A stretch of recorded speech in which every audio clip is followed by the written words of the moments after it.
Let's go.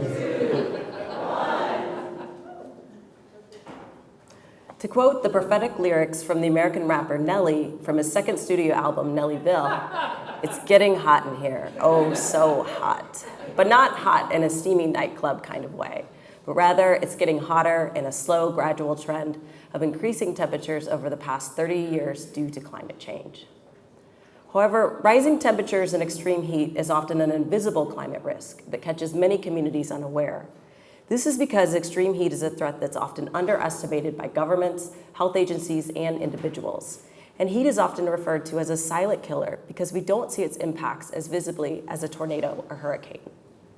However, extreme heat kills more Americans each year than any other weather-related event and results in hundreds of annual deaths and thousands of ER visits. But in fact, most heat-related deaths and injuries are preventable through community outreach and prevention efforts.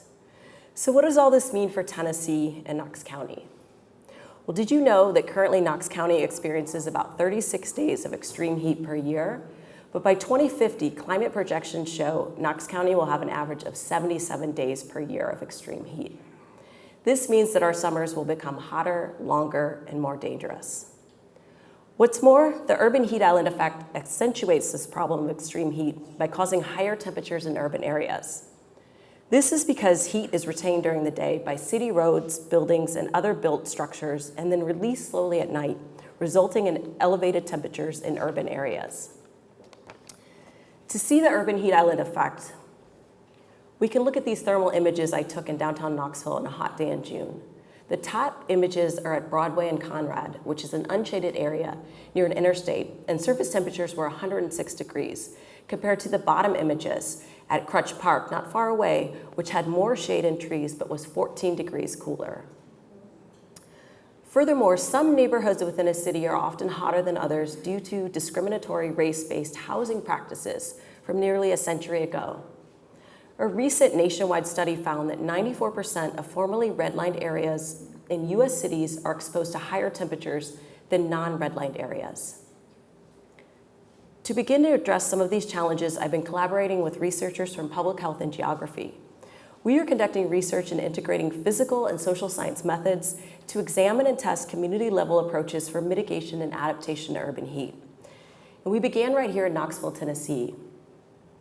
We started by building a collaborative work group that includes researchers from the University of Tennessee, city government offices, community organizations, energy sector, youth, and residents. The overall goal was to work together to design and implement research to assess and address extreme heat in Knoxville. Together, we conducted a citywide heat mapping project to measure temperature and humidity data points across the entire city. To collect the data, we involved local citizen science volunteers who attached sensors to their cars and drove predetermined routes in the morning, afternoon, and evening on a hot day in August of 2022. These citizen scientists covered the entire 104 square miles of the city so that we can understand and see what areas of our city are the hottest to target for mitigation and adaptation efforts.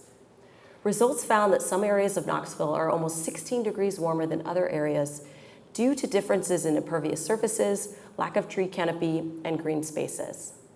So where are Knoxville's hottest areas?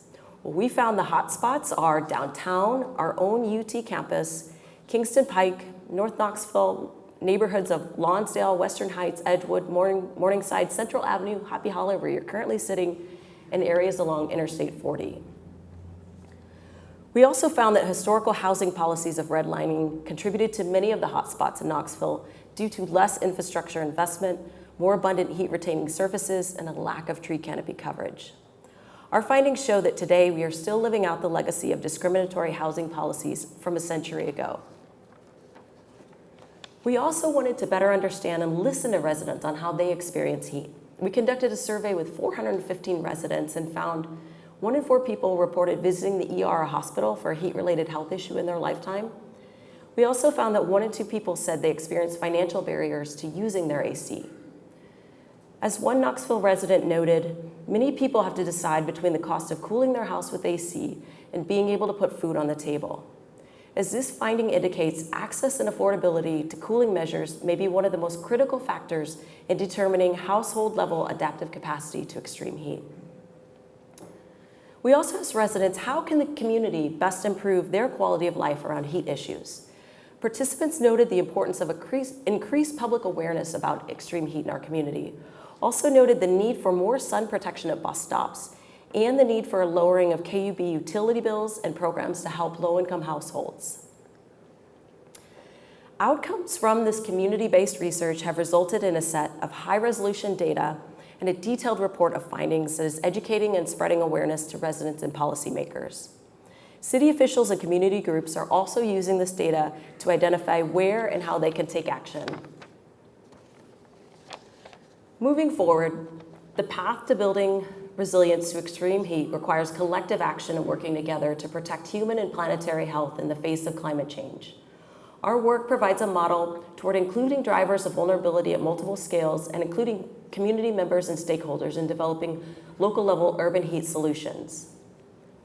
Furthermore, as our results show, extreme heat is not experienced equally within our cities. Low-income and historically marginalized groups suffer the most, and yet they're often not included in designing and implementing solutions. We found that solutions must be co-created with members of the community to ensure they account for and address localized needs. In conclusion, Knoxville and cities around the world must begin to prepare for increases in average temperatures and heat events beyond their past experiences.